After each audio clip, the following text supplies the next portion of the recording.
Namaste. Welcome to Akashic Enlightenment. Welcome to the video. Don't forget to like and subscribe. Welcome to A Journey Within, episode 12. We're going to start off as usual with some breathing. Breathe in.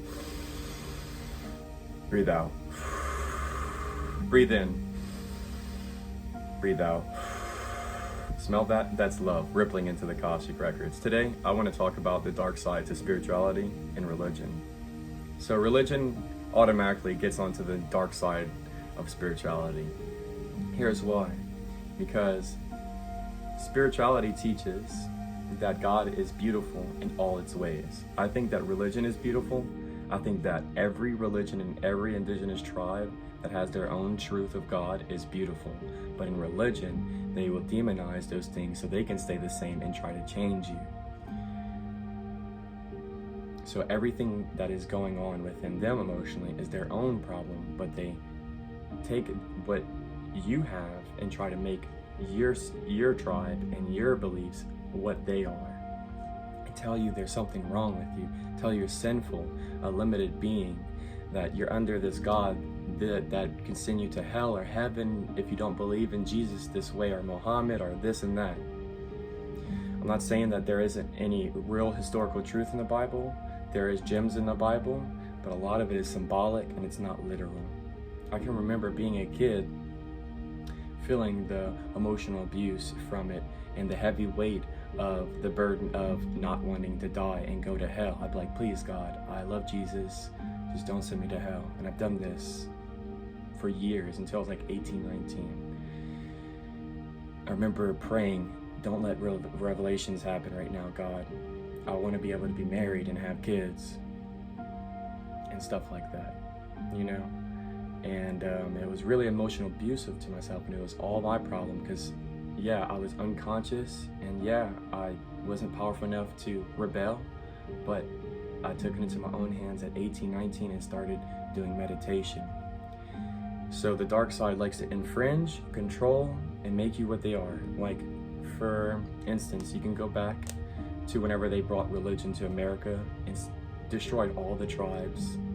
And they destroyed each other at the same time and brought African slaves from them that had their own way of God and stuff like that. Changed them to, made them read and write the way they wanted them to. Did the same thing to the indigenous tribes. Did the same thing to the people in Ireland for St. Patrick's Day. That story where they come and destroy the pagans, which the pagans weren't even bad people. Maybe at one point they had like sacrificing and stuff like that. Maybe at their end days they did have sacrificing, but the paganism, the real symbolic meaning to it is really the same as Buddhism, Hinduism, and if you look at the real symbolic meaning to all these religions, it all leads you the same way, to the light. Everything is perfect. Let it be as it is. Let it grow as it should. Doesn't mean that if something comes to infringe in your life or to kill you, doesn't mean that you just sit there quietly and let it happen. This is whenever God is telling you, now it is time to change people, because my psychopathic nature in this person that they've created by paying attention to their own illusions, they're coming. Now fight, because you're forced to. And if you win, then maybe you can give them advice and stuff and let them change at their own pace. But if you lose, these motherfuckers will make schools for you. They will make you talk their language, completely forget about your authentic tribe, completely forget about everything, and maybe reason with you later when y'all start catching your head from the submissiveness and the Stockholm syndrome. My fucking tongue, man. But yeah. You know, and this is the dark side. There's also people that make cults in spirituality that believe in the one infinite creator and how perfect everything is and still infringe. And these people are also creating separate-based consciousness, all right? So I'm gonna explain heart-based consciousness and oneness consciousness. It is all happening in the now at one time. The entire universe is happening as one being in the now and is very omnipotent and intelligent, or none of this shit would be happening. There's intelligence happening at one time, not separate from each other. It's all interconnected dimensionally and physically. It is one joy, one love. Don't need to change it. It changes by itself whenever we come together and allow each other in a non-infringing way, to change at our own pace and love that person's good, great, bad, and ugly. But in religion and in the dark side of spirituality, they don't do that. They want to change you, demonize you, abuse you emotionally, spiritually, and keep you the same person for their own emotional benefit, for their own benefit of their church or their cult. Now, a person that's into real Christianity, real Catholicism, real Hinduism, real Buddhism, real like indigenous tribes, they already, you can take them and you guarantee to get a great spirit out of them. They believe in the great spirit, the one infinite creator. Every single time you go to a tribe almost, they already have their own stuff. You don't even have to change them. They already know you're perfect and everything's perfect. When you go to the dark side, like I said, they like to control, infringe, change you, make you learn their language and different things instead of like talking with you and learning at each side's own pace how to meet each other in the middle without killing each other or demonizing each other, you know? Because when you coexist and allow God to be as it is, even be as it is, it'll evolve at its own pace. But if you infringe, it evolves at your own pace, which a lot of it's illusion. The mind is memory from the past and future. A lot of it's not even happening in the now. And if that intelligence doesn't correspond and isn't coherent with the now, then it's distorted knowledge. It is the opposite of enlightenment. Enlightenment is what you don't know, and it becomes illuminated by the light into the truth, and the heart sets you free. The dark side is like, hey, I got all this stuff from the past and future and this book and everything. You gotta be this way, or you're going to hell. You better do it this way, or you're going to hell. You know? They don't believe that heaven is already here, a state of mind. You already are joy.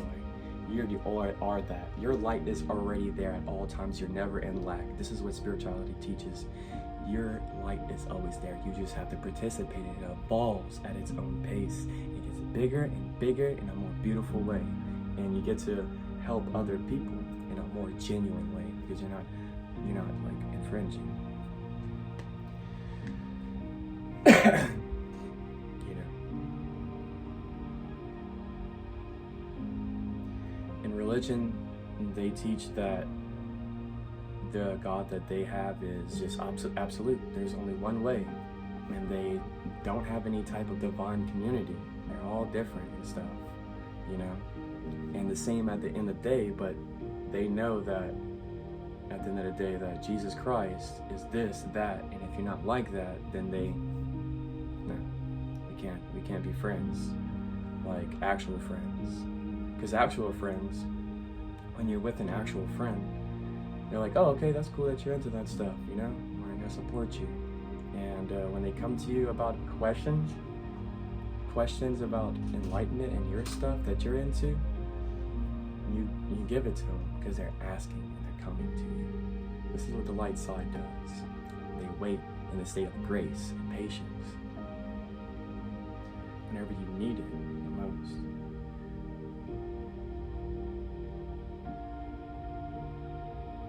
A 100,000 years ago, there was the Sumerian tablets, and it's a non-revised tablet. No man has gotten to it and revised it. Okay, it explains that there was a bunch of different stories inside of the Sumerian tablets that got spreaded throughout the world, and one of them was the Garden of Eden. And the ruler was Satan, and he slaved people to mine gold because mine is more conductive than copper. So gold is more conductive than copper. This is the reason why they were being slaved and stuff.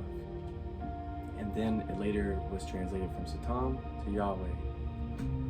So they made this evil creator into a good creator, and he's still the same, just in different texts and their own perception. They made their own perception of Satan and stuff, and tweaked it and stuff to their advantage, so that whenever they have people come to them, they can keep them the same person, limited beings, and they're enslaved by the dark side of spirituality and religion. Because on the light side, all religions are true if you read them correctly, if you read them symbolically, if you go within, and you actually build up the momentum to helping people genuinely instead of infringing. It's an inside job. Whenever the dark side has different like prayers and stuff, a lot of the time they get it the wrong words, like the wrong names. Like Yeshua is his real name, Joshua, you know. When you say Jesus, that's Jesus.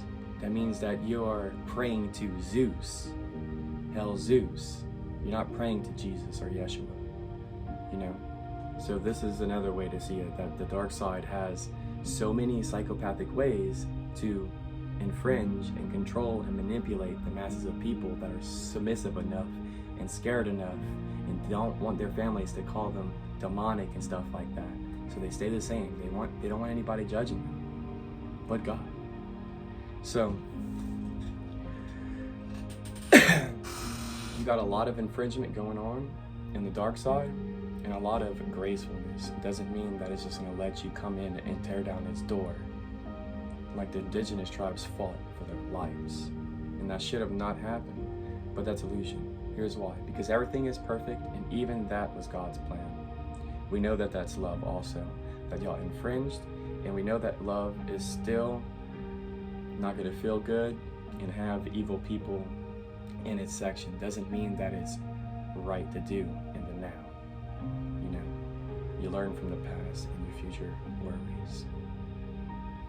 Doesn't mean we have to go infringe and change people and make them learn our language. They did this shit, well, our government not too long ago, but they're also descendants of the religious mindset. Like religious mindset and karma gets transferred into the people, even if they're not religious, because they come from people that were religious at one point, and those emotional traumas follow through, and they treat each other the same, but with different words. And that's why you see Hawaii got took over like 60, 70 years ago, 80 years ago, because even this is the after effects of dark spirituality. Even whenever the people get out of it, they don't really realize that they will try to control and infringe in a different way. Atheists have the dark side. Everybody has a dark side. It's just that if you participate in that dark side, that infringing side, you will not inquire that enlightenment. It will limit you to your human desires. When I first got out of Christianity, what I did was I started learning about the 7 chakras. I started learning about the omnipotence of God, and I started meditating and going within. I started learning how to calm down my parasympathetic nervous system that deals with fight or flight by doing breath work, so that I can illuminate myself with the light and see the real truth at a more calm consciousness. You know, everybody has a light inside of them, and this is what the light side says. And everybody is beautiful, and everything is God's plan. The Guru once said to the evil person, "You come to me and you kill me, that is also God's plan. I will give it to you." Because this Guru is in the heart-based consciousness so intensely and permanently that they are in a state of giving so much. Go ahead, I will give it to you. Because Yeshua is also in the heart-based. I will give it all to you. Crucify me if this is your wish. You know, and this is the level of consciousness that all these ascended masters are trying to speak of and show you how to get there at your own pace, authentically. Don't use how they do it completely. Make up your own stuff. And yeah, you can acquire enlightenment through yoga and breath work and pranayama and all those different yogic exercises. But it's referred and better to find out your own authentic yoga and stuff. Like I have my own breath work that I create authentic to myself. I'll show it to y'all one day in one of the videos. I know that y'all would like to see that. But this video is mainly for people that are getting out of religion and the dark side of spirituality and want to understand the light side, the heart-based consciousness side of spirituality. Everything's perfect. Everything. Go inward. And that light of love will gradually come outward into the life of others through a graceful, non-infringing way. Speaking the light into them and trying not to judge them, and really putting in the commitment to not judging and loving others as they are. Because that's whenever people open up to you, when you love them as they are. You know, they're not going to open up to you if you just tell them what they are and like infringe in their life. On the light side, we already have a beautiful God and Creator. We don't need your book. It's a one joy. The entire universe, one joy. With all the dimensions beyond our five senses that are pure ecstasy and bliss, that is formless, that transcends the thought of suffering. Those dimensions are also God, and He creates this dense matter. We already have that. We don't need an exterior God that is fake, that comes from psychopathic people. The people that created and revised the new man God that we have nowadays in its multiplicity were psychopaths. These guys were real psychopaths. They would go to war, they would slave their freaking pedestrians instead of actually like showing them how to acquire their own purpose and own dream life. Instead, they would make them work for their dream. These are psychopaths. Bad psychopaths, bad narcissists, bad sociopaths. This is also God's plan, and we have to learn the way that the dark side comes up is because we're unconscious, and that's the reason why it gets popular. And that's why God allows it to happen, because we're unconscious of it, and it's His plan, its plan, her plan. And then later on in the now, right now, doesn't mean we now have to participate in it. We can learn from God's plan from the back then, because most of those people are unconscious of their doings. So that's why it played out the way it did, and then it evolved and resurfaced the truth. You can't hide the truth. You know, it's under the sun, under the light of God. Everything is God. You are God. It's not like, oh, let me be this egotistical jerk. I'm God. Let's go help the world and be Captain Save-A-Ho. Like, let's go do this. No, I am God. So is everything else. And I want to silence myself and commit myself to that silence and serve others in the physical too. Be human and feel emotions and let them be felt and let them be there with me in this present moment. And I love all of you for eternity emotions. Peace and love all to all. Namaste. Have a beautiful day wherever you're at in the world. Peace.